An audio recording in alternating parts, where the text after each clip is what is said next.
हमारे साथ आज जुड़ चुके हैं संभाग मीडिया प्रभारी जयसिंह जोड़िया, जिनसे जानने की कोशिश करते हैं कि विधायक जयकृष्ण पटेल की जमानत या मिल चुकी है, तो उसके बारे में संभाग मीडिया प्रभारी से जानने की कोशिश करते हैं। वो क्या है? आवाज आ रही है आपको? जी जी बिल्कुल। धन्यवाद शांतिलाल जी। जैसे कि आज विधायक जयकृष्ण पटेल की जमानत मिल चुकी है, तो उसमें आप क्या टिप्पणी अपने दायरे देना चाहोगे? जी देखिए, हम तो जब से ये आरोप लगा था विधायक जी पर, तब से ही हमने स्पष्ट कर दिया था कि जिस तरीके से उनके ऊपर सीबीआई का जो एक्शन है, वो दरअसल बेबुनियाद है। और कोई वास्तव में हमने कई ऐसे पहलुओं को ज़ाहिर किया था जिसमें ये दोष साबित नहीं हो पा रहा था। यहाँ तक कि आज हाई कोर्ट जो है, वो भी ये दोष साबित नहीं कर पाया। अभी ट्रायल होना बाकी है। इसके मद्देनज़र कोर्ट को कहीं न कहीं लगता है कि इस मामले को ज़मानत दी जानी चाहिए, ताकि किसी भी व्यक्ति या किसी भी मानव के मानव अधिकारों का हनन नहीं हो। कोर्ट को इस बात का अंदेशा है और अंदाज़ा है कि किसी भी व्यक्ति को इस तरीके से जेल में बंद रखना उचित नहीं है। और निश्चित रूप से सत्य परेशान लेकिन पराजित कभी नहीं हो सकता है। तो ऐसे में जितने भी लोग विरोधी थे, जो इस तरीके का इस क्षेत्र में माहौल क्रिएट कर रहे थे, उनको एक मुँह-तोड़ जवाब है। और हम निश्चित रूप से कह सकते हैं कि अति शीघ्र ये दोष जो लगाया जा रहा है, आरोप जो लगाया जा रहा है, वो निश्चित रूप से विपक्ष में उसका निर्णय आएगा कोर्ट का। और सभी लोगों को इस बात का पता बहुत ही जल्दी चल जाएगा। इसमें जमानत में पार्टी की क्या जो है, इसमें पार्टी कैसा महसूस कर रही है कि जो विधायक को जमानत मिली तो? देखिए, पार्टी की जो प्रक्रिया रही है, वो एक जाँच कमेटी हमने बिठाई थी। और हमने जितनी जाँच हमारे स्तर की करी है, उसमें निश्चित रूप से हमारे विधायक का जो पूरा प्रक्रिया हुई है, वो पूरी जाँच-पड़ताल के बाद पार्टी को ये निश्चित रूप से आभास हो गया था कि इस तरीके से बहुत बड़ा एक षड्यंत्र रचा गया है। और उस षड्यंत्र का कहीं न कहीं विधायक हुए हैं। तो पार्टी को तो निश्चित ही भरोसा था कि आज नहीं तो कल ज़मानत मिलनी तय है। और न सिर्फ़ ज़मानत मिलेगी, लेकिन कोर्ट अपना वर्डिक्ट भी हमारे पक्ष में ही देंगे जब दोष साबित नहीं होगा तो। जी। ये उनका चीफ जस्टिस का बयान आया है, जैसे इसमें अनिल कुमार उपमन की बेंच ने विधायक के ससेरे भाई और उनके साथियों को उन्होंने कहा है कि सभी को हिरासत ट्रायल से पहले जमानत दी गई है, तो इसमें ट्रायल पे जमानत दी है, उनका ये कहना है। देखिए, ट्रायल से पहले ज़मानत देनी पड़ती है, वो किसी भी मामले की गंभीरता के ऊपर निर्भर करता है। कोर्ट जो है, वो किसी भी मामले की गंभीरता को परख करके किस व्यक्ति को ज़मानत देनी है या नहीं है, ये तय करता है। तो निश्चित रूप से कोर्ट ये आभास हुआ है, उस मामले की जो गंभीरता है, का आभास हो रहा है कोर्ट को। कहीं न कहीं उनको वो पर्याप्त सबूत नहीं मिल रहे हैं दोष सिद्ध करने के। और इसीलिए ट्रायल जो है वो पूरा नहीं हो पा रहा है। ऐसे में ये ज़रूरी था कि वो ज़्यादा समय विधायक को जेल में नहीं रख सकते हैं। तो निश्चित रूप से कोर्ट भी अपना वर्डिक्ट जो है वो देगा। और हम तो कह रहे हैं कि पक्ष में ही हमारे आएगा जो भी निर्णय है कोर्ट का।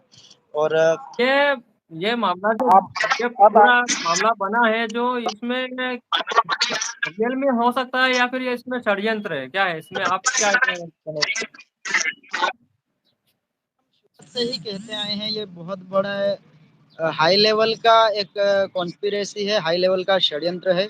और षड्यंत्र कितना ही बड़ा हो, लेकिन सच के आगे कोई भी षड्यंत्र चल नहीं सकता। वो निश्चित रूप से एक वक्त आने के बाद पर्दा हम सही है हमारी जगह, तो हमें डरने की ज़रूरत नहीं है। और प्रशासन और कोर्ट के जितने भी ज़ुल्म हैं वो झेल रहे हैं। और निश्चित रूप से जब उनको सबूत नहीं मिलेंगे पर्याप्त रूप से, तो वो खुद भी हार मान जाएंगे और वर्डिक्ट और निर्णय दे देगा। ये इनका ये विधायक जयकृष्ण पटेल जैसे 2023 में चुनाव हारे, और अगला ही जैसे मालवीय यादव जिसके बीजेपी में जाने के बाद सीट खाली होती उसमें उपचुनाव जीतते ही तुरंत इसमें जो इस घटनाक्रम का जो हुआ है उसमें बताया जा रहा है कि तुरंत ही कुछ प्रश्न लगे थे, न कोई भी खान के मामला आया, तो इसका क्या हो सकता है कि सीधा उनसे संपर्क हुआ और ऐसा ये मामला बना। कितने स्वागत है आपका, क्या आपका नेटवर्क कट रहा है कि क्या टेक्निकल इधर आ रहा है। जी जी, टेक्निकल एरर आ रहा है यहाँ पर, बराबर नेटवर्क काम नहीं कर रहा है, इसलिए डिस्टर्ब हो रहा है थोड़ा। जो इतना आपके आपसे मैं ये जानना चाहूंगा, टोडा भीम यहाँ से 500-600 किलोमीटर जो खान है, तो जी विधायक ने वहां का मुद्दा उठाया, इसमें जो दिखाया जा रहा है कि उसमें वो उन्होंने उस प्रश्न को हटाने के एवज में रिश्वत मांगी, तो इसमें आप क्या। देखिए, हम शुरुआत से ही कहते आए हैं, जयकृष्ण पटेल दक्षिणी राजस्थान के अपने बागीदोरा विधानसभा से विधायक हैं, जबकि सवाल की जो बात आ रही है वो उत्तर पूर्वी राजस्थान का मामला है। और कोई भी गैर कानूनी तरीके से खनन करने वाला जो खनन माफिया है, वो कभी भी जो सत्ता में जो पार्टी होती है, अक्सर उन लोगों से ही अपने गैर कानूनी कामों को अंजाम देते हैं। अगर वो सत्ताधारी पार्टी से गठबंधन या समझौता करके काम नहीं करता है, तो निश्चित रूप से उन लोगों के ऊपर कार्रवाई हो जाती है। तो ऐसे में जयकृष्ण पटेल जो विधायक है, वो विपक्ष पार्टी भी हम पूरी तरीके से नहीं कह सकते हैं, जो राजस्थान की तीसरी बड़ी पार्टी है और उसके विधायक है, उसके बावजूद भी उन लोगों ने जय पटेल को रिश्वत देने की जो बात है वो कही। अगर ये बात एक तरीके से हम समझें तो ये बात पूरी सटीक नहीं बैठती है। कोई भी एक सामान्य व्यक्ति भी इस बात को मानने के लिए तैयार नहीं होगा कि कोई गलत तरीके से काम पेशकश करेगा या उससे बचने की कोशिश करेगा। तो मुझे नहीं लगता है, और बाकी लोगों को एक सत्य के आधार पर भी हम बात करें तो किसी को ये बात पूरी पचेगी नहीं कि इस तरीके से कोई व्यक्ति जो सत्ता में नहीं है उस व्यक्ति से भी डर करके उसको रिश्वत देने के लिए कोई पेशकश करेगा। तो निश्चित की वजह से कट गया था, अभी जय सिंह जुड़े साहब वापिस जुड़े हैं अपने साथ, तो उनसे जानने की कोशिश कर रहे। जय सिंह भाई, इसमें बीजेपी वालों ने होल्डिंग पे बैनर लगा दिए थे, रिश्वतखोरी है, वो है, फलाना है इनका, इसमें आपका क्या कहना है। तो कोर्ट के आदेश के पहले ही मुजरिम साबित कर देना, इसमें आप क्या कहना था। आवाज कह रहा था, बीजेपी की जो मानसिकता रही है दक्षिणी राजस्थान में, जिस तरीके से भारत आदिवासी पार्टी का जनाधार जिस कदर बढ़ रहा है, जितनी तेज गति से ग्रोथ हो रही है, इसी कारण वो किसी न किसी बहाने से भारत आदिवासी पार्टी में बाल की खाल निकालने की कोशिश में लगे हुए रहते हैं कि भारत आदिवासी पार्टी के लोगों के द्वारा देखने को अगर मिल जाए तो उनको राई का पहाड़ बनाने का एक मौका मिल जाता है। तो ऐसे में जैसे ही ये जो षड्यंत्र रचा गया, उसमें इन्होंने छोटी सी छोटी बात को इस तरीके से प्रस्तुत किया है कि भारत आदिवासी पार्टी के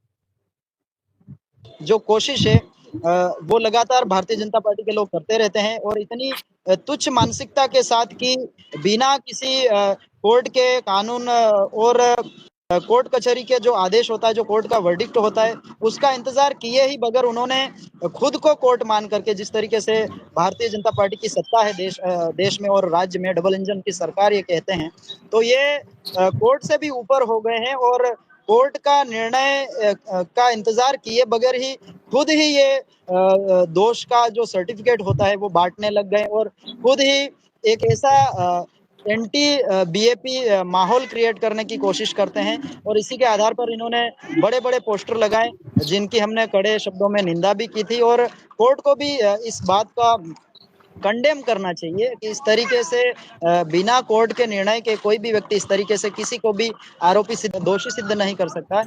आरोप लगाया जा सकता है। आरोप किसके ऊपर नहीं लगा है? देश के प्रधानमंत्री के ऊपर भी आरोप लगता है, राष्ट्रपति के ऊपर लगता है, सबके ऊपर आरोप लगता है। आरोप लगना अपने आप में दोष सिद्ध करना नहीं होता है। आरोप सब पे लगता है। तो इस तरीके से इन्होंने एक बहुत बड़ा षड्यंत्र रचा और आरोप लगा करके कहीं न कहीं भारत आदिवासी पार्टी के बढ़ते जनाधार को रोकने के लिए ऐसी मानसिकता के साथ इन्होंने ऐसे कुकृत्य किए। जी। तो आरोप तो मोदी जी पे बहुत बड़ा लगा है, वोट चोरी करके ये प्रधानमंत्री बने हैं, तो आरोप तो हर किसी पे लगते हैं। आरोप का तो सिद्ध उन पे भी हुआ तो नहीं है, एक बात देखा जाए तो अपन सीधा मोदी जी को भी गलत नहीं मान सकते। जब तक कोर्ट का आदेश नहीं हो इसके पहले तो मुजरिम मोदी जी को भी नहीं मान सकते, जैसे विधायक को भी नहीं मान सकते। बिल्कुल, तो वही मैं कह रहा हूँ कि ये जिस तरीके से देश की न्याय प्रणाली जो है, उसके ऊपर भी सवाल खड़ा करते हैं और उसको भी साइड में करने की कोशिश कर रहे हैं। ये जिस तरीके से शासन में आए हैं, तो इनकी कोशिश ये है जितने भी लोकतंत्र के चारों स्तंभ जो है, वो कहीं न कहीं डिमोरलाइज़ ये करने की कोशिश कर रहे हैं। उन चारों स्तंभों को गिरा करके ये अपना खुद का जो विचारधारा है, इनको हिंदुत्व राष्ट्र बनाना है और इनकी कोशिश ये है कि देश में अन्य विचारधारा के लोग, अन्य धर्मों के, अन्य जातियों के जो लोग हैं, वो नहीं रहे। यहाँ तक कि ये भी नहीं चाहते कि देश में जुडिशियल सिस्टम काम करे।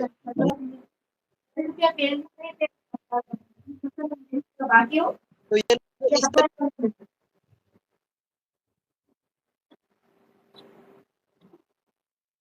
विधायक जमानत कब तक मिलने की कोई संभावना आपको कुछ रिपोर्ट मिली है?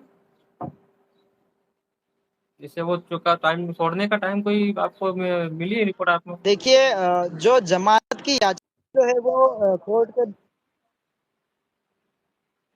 होती है, याचिका जो होती है, उसको एक्सेप्ट कर लिया है और निश्चित रूप से बहुत जल्दी हमें सूचना मिल जाएगी। फिलहाल तो मैं क्या है कि बांसवाड़ा एडमिशन के लिए आया हुआ था, तो मेरा सीधा अभी संपर्क नहीं हुआ है। तो जैसे ही ये हमारा जो लाइव प्रोग्राम है ये खत्म होगा, मैं संपर्क करूंगा और निश्चित रूप से आपको सोशल मीडिया और तमाम प्रकार के साधन संसाधनों से आपको सूचित कर दिया जाएगा। जी। जी। ऐसे अगर विधायक जी इसमें दोषी पाए जाते हो तो इसमें आपके पार्टी क्या निर्णय लेगी इनको? देखिए, पार्टी का जो सिस्टम है वो एकदम क्लीन है। उसमें जो भी निर्णय होते हैं वो आम सहमति से होते हैं। यहाँ पर नाम से हमारी भारत आदिवासी पार्टी बाकी पार्टियों जैसा नाम आपको ज़रूर लगेगा, लेकिन इसकी जो प्रक्रिया है वो एकदम यूनिक है, हट करके है। और जब भी कोई ऐसे बड़े मामले होते हैं तो पार्टी आपस में बैठ करके जितने भी ज़िम्मेदार लोग हैं वे सभी आपस में राय-मशवरा करते हैं, उसके बाद ही अंतिम निर्णय के ऊपर पहुँचते हैं। तो यहाँ पर अभी मेरी ओर से कोई व्यक्तिगत मैं बात रख सकता हूँ, लेकिन ये ज़रूरी नहीं हो सकता कि मेरे व्यक्तिगत विचार पूरी पार्टी के ऊपर लागू हो जाए। तो जो पार्टी की जो लोकतांत्रिक प्रक्रिया की जो व्यवस्था है, उसको बनाए रखते हैं हम और उसी के आधार पर अगर ऐसा कुछ आप कह रहे हैं, ऐसा अगर कहीं खुदा न खास्ता अगर ऐसा कुछ होता है और ऐसा होता है तो निश्चित रूप से पार्टी बैठ करके जो भी निर्णय लेगी वो आपके सामने होगा। जी। और इसमें अभी तक बताया गया विधायक इनका विधायक जी का कोई पीए है रोहित उर्फ रोहितास मीणा, जो फरार इसमें अभी भी वो गिरफ्त में नहीं है, ऐसी कोई रिपोर्ट है इसमें। तो ये अभी तक क्या है इसमें?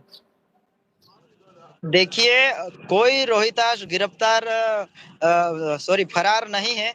कहीं न कहीं शासन प्रशासन ने ही उसको प्रश्रय दे रखा है, क्योंकि जो मामला इन्होंने उछाला है उस तब से लगाकर अभी तक कितना सारा समय हो गया है। आज दिन तक एसीबी को ये नहीं पता चल रहा है या प्रशासन को अभी तक वो व्यक्ति पकड़ में नहीं आया जो इस षड्यंत्र का रचयिता है। तो निश्चित रूप से कहीं न कहीं सरकार और प्रशासन की इसमें लापरवाही भी है और रही बात इनकी मिलीभगत है, मैं तो सीधे तौर पे यही कहूँगा कि इनकी मिलीभगत है, तभी वो व्यक्ति इनके गिरफ्त से बाहर है। अन्यथा हम देखते हैं छोटी सी छोटी चीज़ ये ढूँढ करके कहाँ से बाल का खाल निकालने में तो कोई इनसे सीखे। तो निश्चित रूप से ये अगर ऐसा होता तो ये निकाल देते हैं, लेकिन कहीं न कहीं मामला फँसा हुआ है, हड्डी जो है वो गले में अटकी हुई है। इसलिए शासन प्रशासन और सरकार जो है वो कहीं न कहीं उस व्यक्ति को छिपा करके रख रही है, प्रश्रय दे रही है और उन्हीं की मिलीभगत से वो व्यक्ति फरार है। जैसे विधायक की जमानत होती है, वो आते हैं तो विधानसभा में वापस जाएंगे वो तो। बिल्कुल, देखिए विधानसभा की भी अपनी एक प्रक्रिया होती है, उसमें एक इनकी समिति होती है जो निर्णय करती है, तो ज़ाहिर-सी बात है वो समिति इनकी समिति जो होती है वो निर्णय करेगी और ऐसा कुछ इनके खिलाफ में सारे लोग होते हैं तब जाकर के विधायकी के ऊपर कोई असर होता है, अन्यथा इस तरीके के आरोप लगने से मात्र विधायकी को खतरा होना कहीं न कहीं ये हो सकता है जो सत्ताधारी पार्टी है, जो वास्तव में पार्टी भारत आदिवासी पार्टी को डैमेज करना चाहती है, वो लोग ऐसी कोशिश और ऐसी करतूत कर सकते हैं। लेकिन मेरे ख्याल से जितने भी विधायक गण जो हैं वो सभी बुद्धिजीवी लोग हैं और समझदार लोग हैं। वो इतने किसी के भी हो हल्ला कर देने मात्र से किसी भी व्यक्ति किसी भी विधायक की विधायकी को वापस करने की कोशिश नहीं करेंगे और निश्चित रूप से वो भी कोर्ट का जो निर्णय है वो उसका इंतज़ार करेंगे। जी। दोष सिद्ध नहीं होता तब तक कोई दोषी करार नहीं होता। पहली बात तो कोई भी होगा, बिल्कुल एक्स नहीं वाई होता जेड है। कोई भी हो, किसी भी प्रकार का किसी पे भी क्लेम लगता है, उसे जब तक वो दोषी करार नहीं होता तब तक तो दोषी माना नहीं जाएगा। और ऐसे ही में जैसे बीजेपी जो कर रही थी कि होर्डिंग लगा रही थी, जगह जगह पे प्रचार करने में लगी थी कि रिश्वतखोर है, वो है, फलाना है, ऐसी चीजें लोकतंत्र के खिलाफ है शायद, मेरे जहां तक मुझे लगता है। देखिए, ये सिर्फ़ मैं तो इसको प्रचार नहीं, इसको दुष्प्रचार कहूँगा क्योंकि अभी तक आप इसका आपकी एसीबी है, आपकी सरकार है, उसने सिर्फ़ आरोप लगाया, अभी कोर्ट ने निर्णय नहीं कर दिया है। तो ज़ाहिर-सी बात है कि इस तरीके की दुष्प्रचार करना बीजेपी के स्वभाव में ही रहा है, दुष्प्रचार कर के ही ये चुनाव जीतते हैं और ऐसे जुमले फेंक के ही ये सत्ता में आते हैं। तो ज़ाहिर-सी बात है, हमारे साथ षड्यंत्र करना भी कोई बड़ी बात नहीं हो जाएगी, इनके स्वभाव में ही ये चीज़ें हैं, तो निश्चित रूप से ये तो होना ही था, हमें पता था कि जिस तरीके से हम ग्रोथ कर रहे हैं, तो निश्चित रूप से हमको इस बात का आभास था कहीं न कहीं ये किसी न किसी व्यक्ति को इस तरीके से उलझा करके पूरी पार्टी और पूरे संगठन को बदनाम की कोशिश करेंगे, ये हमें पता था और हम ये भी बात पहले भी बयान कर चुके हैं कि जिस तरीके से ये विधायक जी और इनके साथी जो लोग हैं वो फील्ड में जा रहे थे कहीं तो तब भी इन्होंने पत्थरबाजी करी थी और निश्चित रूप से उनको शारीरिक रूप से क्षति पहुंचाने की भी कोशिश की गई थी। तो ज़ाहिर-सी बात है जब से भागीदौरा का उपचुनाव हुआ और जब से हमारे विधायक बने हैं,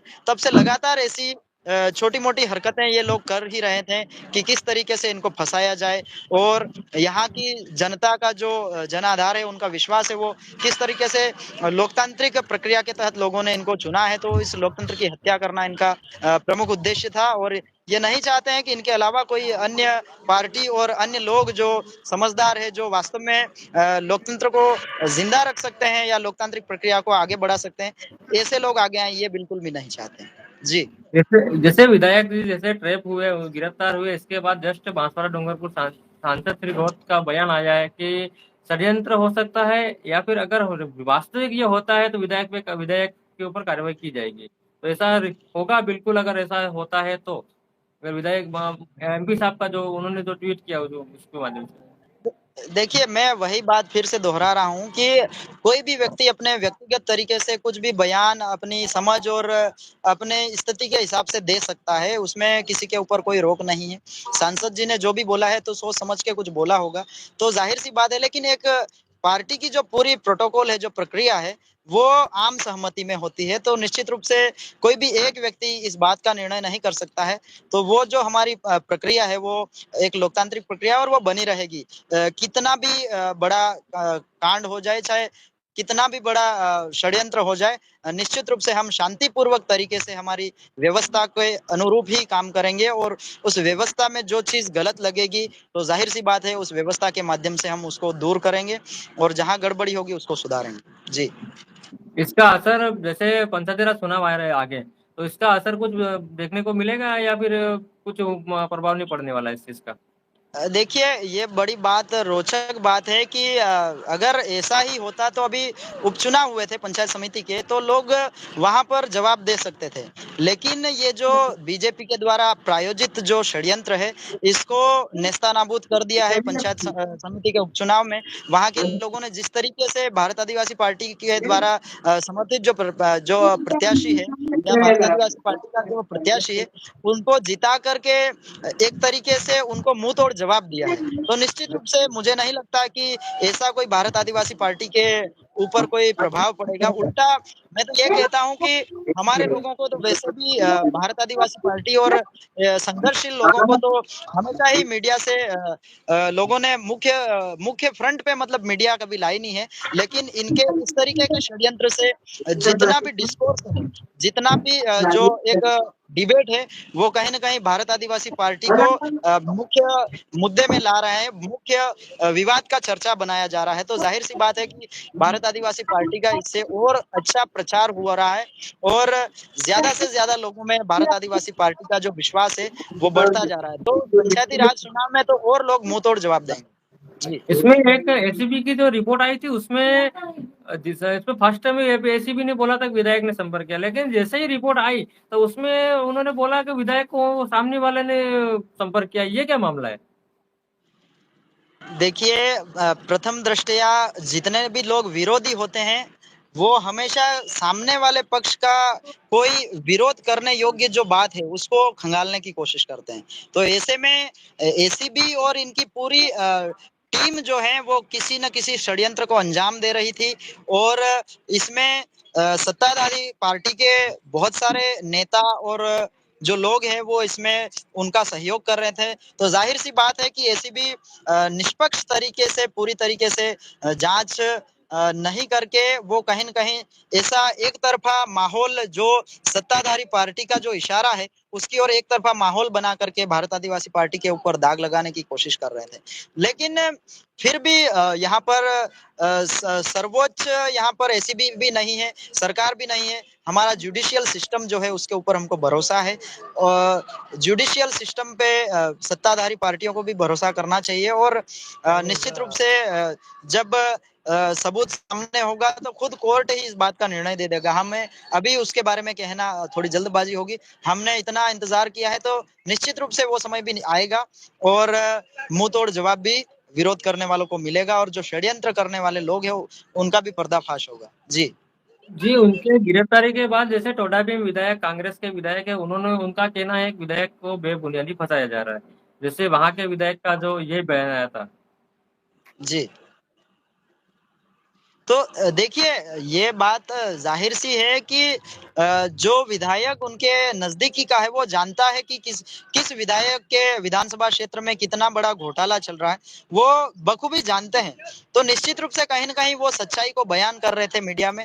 तो मैं तो कहूँगा कि बड़े स्तर पे जिस तरीके से एसीबी और सरकार जो लगातार भारत आदिवासी पार्टी को खत्म करने की साजिश कर रहे हैं, ऐसे में अगर ये वास्तविक है, तो निश्चित रूप से जिन लोगों ने रिश्वत देने का जो प्लान बनाया है, उनके ऊपर भी इनको कार्रवाई करनी चाहिए, उनको भी पकड़ना चाहिए कि भाई, ये लोग इतनी बड़ी रिश्वत क्यों देना चाह रहे हो, और अगर ये रिश्वत दे रहे हैं, तो ये पैसे कहाँ से आ रहे हैं, है ना? ये जांच का विषय है। इनको उनको पकड़ के भी उनके ऊपर दबिश दे करके, उनके जो गैर कानूनी जो जितने भी काम और खनन हो रहे हैं, उनके ऊपर सरकार को तुरंत प्रभाव से कार्रवाई करनी चाहिए। उन लोगों का जो इनकम का रिसोर्सेज है, उनका पता करना चाहिए कि इतना सारा पैसा आ कहाँ रहा है। लेकिन ये वो नहीं करके, ये सीधे एक व्यक्ति को ऊपर जो दाग लगाया है, उसको सही साबित करने में लगे हुए हैं, क्योंकि उनको पता है कि आने वाले समय में इनकी पार्टी का जो यहाँ पर विस्तार जो है, वो पूरी तरीके से खत्म हो जाने वाला है। इस बात के डर से ये लगातार भारत आदिवासी पार्टी के लोगों के ऊपर इस तरीके की करतूतें करके फंसाने की कोशिश लगातार कर रहे हैं। ये कोई बड़ी बात नहीं है, और ये हम तो जानते हैं, ये तो किसी भी हद तक गिर जाएंगे। हम ये बखूबी जानते हैं, ये किसी भी हद तक जाने को तैयार है। इसी तरह से जैसे राजकुमार रोत जी का जो झालावाड़ दौरा था, उसमें जैसे वो विश्व आदिवासी दिवस कार्यक्रम को लेके वहां गए थे, उसमें भी ऐसे ही कुछ हरकतें हुई थी। तो ऐसे मतलब इसे दबाने की कोशिश, साजिश है, या फिर कोई बयान के बारे में हो रहा है? बात वही है, मैं वही बात बार-बार कह रहा हूँ कि जब एक मामला में कोई सच्चाई पे चलने वाले लोग नहीं फँसते हैं, तो वो दूसरा शगुफा छोड़ते हैं, दूसरा षड्यंत्र करते हैं, है ना? अब इधर से वो उनको पता है एक मामला जुडिशरी में चला गया है, कोर्ट के अधीन चला गया है, तो कहीं न कहीं उनको यहाँ पर दक्षिणी राजस्थान में एक एंटी बीजेपी जो नैरेटिव खड़ा करना था, उनको एक माहौल क्रिएट करना था, वो माहौल उन्होंने झालावाड़ से किया। क्योंकि यहाँ पर अनुसूचित क्षेत्र में, बाहुल्य क्षेत्र में तो इनके जो पैर है वो कहीं जम नहीं रहे हैं, इनको लोग समर्थन नहीं दे रहे हैं, तो ऐसे में ये कहीं न कहीं उन क्षेत्रों से एक विरोधी मूवमेंट खड़ा करना चाहते हैं और विरोध करके बदनाम करने की कोशिश कर रहे हैं कि और टैगलाइन कैसे दे रहे हैं मीडिया में कि सांसद का विरोध किया, इस तरीके के नाम देकर के दुष्प्रचार करने की कोशिश की जा रही है। लेकिन ये इनके मंसूबों पे कभी भी खरे नहीं हो पाएंगे, इनके मंसूबों को हम पर्दाफाश करेंगे और इनको धराशायी कर देंगे, इससे कोई फर्क पड़ने वाला नहीं। ये कोई भाई समझ रहे कि ये दोनों पार्टियां इतनी नीच हरकतें करती है। हाँ बिल्कुल, गोपाल डिंडोर भाई का ये कमेंट है कि ये दोनों पार्टियां इतनी नीच हरकतें करती है। बिल्कुल, हाँ, ये तो पब्लिक भी जानती है और भाई लोग कमेंट भी कर रहे हैं, वो जानते हैं कि किस हद तक ये लोग गिरे हुए हैं और किस हद तक और गिर सकते हैं। अगर ये पंचायती राज चुनाव में हार इनको हाथ लगती है, तो ये और भी ज़्यादा गिरेंगे। तो हम बहुत ही चौकन्ना हैं और हमें पता है ये इनकी हरकतें क्या हो सकती हैं, इसलिए हम हमारा पूरा ध्यान रख रहे हैं और हमारे जो विधायक साहब जिस तरीके से षड्यंत्र के शिकार हुए हैं, तो इससे तो और भी ज़्यादा सजग रहने की ज़रूरत है और हम तब से हम और ज़्यादा सजग हुए भी हैं।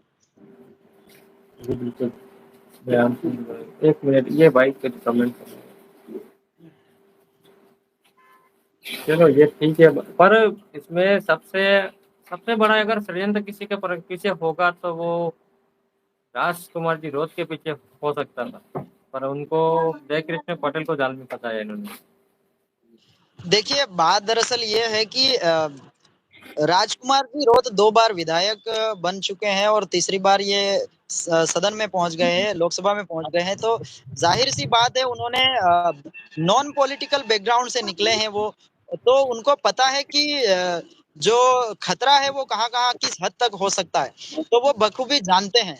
इस मामले में जय कृष्ण भाई पटेल जो हैं, वो थोड़े-से उस अनुभव से थोड़े से दूर रह गए हैं, तो कहीं न कहीं थोड़ा-सा अनुभव उनका जो रहा है वो राजकुमार जी की तुलना में थोड़ा-सा हम कह सकते हैं कि उतना नहीं रह पाया, इसकी वजह से वो शिकार हो गए हैं। लेकिन निश्चित रूप से हम कहते हैं कि सच्चाई जीतेगी, सत्य की विजय होगी और कहा भी गया सत्यमेव जयते, और सत्य परेशान हो सकता, पराजित नहीं हो सकता, तो जीतने के बाद उनको भी इस बात का आभास होगा और निश्चित रूप से वो आने वाले समय में और बेहतरीन प्रदर्शन करेंगे और अच्छे से अपने प्रक्रिया को, अपने जो शक्ति है उनका उपयोग करके आगे भी काम करते रहें।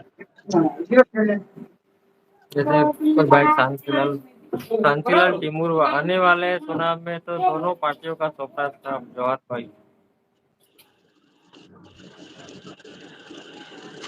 ये तो सब जनता ही जानती है, सब भाई जो कमेंट कर रहे हैं वो सुपड़े तो लगभग साफ हो चुके हैं, कुछ-कुछ जगहों पे रह गया है, वहाँ का भी कचरा बहुत जल्दी निकल जाएगा पंचायती राज चुनाव में। तो देखते रहिए आप भी और जब भी आपको ऐसा कुछ लगता है तो हमसे संपर्क करिए, हम बेबाकी तरीके से हम हमारा पक्ष रखेंगे। जैसे अब सर आपको भी कहीं जाना है तो हम आपको भी ज़्यादा वो नहीं रोकेंगे। लेकिन ये जी, जी। जब ये इनकी ज़मानत होती है तो उन पार्टी उनको स्वागत तो वापिस करेगी कि? जी देखिए, जब तक किसी भी व्यक्ति को दोषी सिद्ध नहीं किया जा सकता, तब तक तो कोई भी व्यक्ति उसका अपन भी वो नहीं कर सकते हैं। तो ज़ाहिर-सी बात है, जो हमारी जीत है, तो उसके रूप में स्वागत तो होगा, ऐसा कुछ ज़रूरी नहीं है। और रही बात, मैं आपसे और भी लंबी चर्चा करता, लेकिन मैं खुद भी अभी बांसवाड़ा हूँ और कागदी पिकअप जो इलाका है, यहाँ पर बैठा हूँ और अर्जेंट में जब आपका कॉल आया, तो मुझे लगा कि बिल्कुल अपना पक्ष रखना चाहिए और हम भी लेट हो रहे हैं, हमारा भी लगभग 60 से 70 किलोमीटर दूर है यहाँ से गाँव, तो निश्चित रूप से आपसे और जुड़ेंगे और अब अगर ऐसी कोई बात है तो बेबाकी से हम अपनी बात रखेंगे। जी। धन्यवाद आपका, आप हमारे साथ जुड़े और जी, जी, आप बहुत-बहुत क्या आप आखिरी बार कुछ कहना था कि दर्शकों को वो भी कह के बिल्कुल, हमारा आखिरी निवेदन और संदेश दर्शकों से यही है कि किसी भी मामले के ऊपर अपने विवेक से निर्णय करें और जब भी कोई लोग आपको एक हवाबाजी करके आपको बरगलाने की, आपको झूठा प्रचार करके आपको उलझाने की कोशिश करते हैं, तो ऐसे में हमें खुद को अपने विवेक से, अपने स्तर से एक रिसर्च करना चाहिए, अपने स्तर से जानकारी लेनी चाहिए। उसी जानकारी और अनुभवों के आधार पर ही आगे का निर्णय करना चाहिए। किसी भी व्यक्ति, किसी भी पार्टी, किसी भी संगठन, किसी भी के कहने मात्र से हमें किसी को भी दोषी सिद्ध नहीं कर देना है। उस मामले की गहन जांच करनी चाहिए, उसके बाद उनके ऊपर कमेंट करना चाहिए। निश्चित रूप से हो सकता है उसका परिणाम जो हम सोचते हैं उसके विपरीत आ जाए, है ना? तो ऐसे में जल्दबाजी नहीं करनी चाहिए और किसी भी मामले को बड़ी संजीदगी तरीके से उसका आपको जांच पड़ताल करनी चाहिए। और साथ-साथ निवेदन भी यही करूँगा कि जहाँ कहीं है आप निश्चित रूप से अपने आसपास के माहौल को देखिए और अपने हिस्से की जो लड़ाई है वो लड़ते रहिए और ऐसे गलत करने वाले लोगों को मुंह तोड़ जवाब देते रहिए। धन्यवाद। धन्यवाद आपका। हमारे साथ जुड़ने के लिए धन्यवाद। बहुत-बहुत आभार। धन्यवाद। जोहार आपका। जैसे हमारा लाइव टेलीकास्ट यही खत्म होता है। आप अपना जो भी अपना कमेंट है वो कमेंट जरूर करें, ताकि किसी भी व्यक्ति को सीधा दोषी नहीं ठहराया जाए। कोई भी व्यक्ति हो, किसी भी प्रकार का, जैसे वोट चोरी का मामला भी आया है, जैसे राहुल जी, मोदी जी वोट चोरी करके प्रधानमंत्री बन गए, ऐसे भी अपन सीधा उनको दोषी नहीं मान सकते। तो किसी भी प्रकार, किसी भी व्यक्ति को सीधा दोषी नहीं मानना चाहिए, जैसे कि इनका है या किसी और का भी है। जब तक कोर्ट है, अपने जस्टिस है, जो इनका फाइनल होगा, इसके बाद हर किसी को दोषी माना जाएगा। इसी के साथ मैं भी ये लाइव यही एंड करता हूँ। आप सभी हमारे साथ जुड़े, इसके लिए आपका आभार। जोहार। धन्यवाद।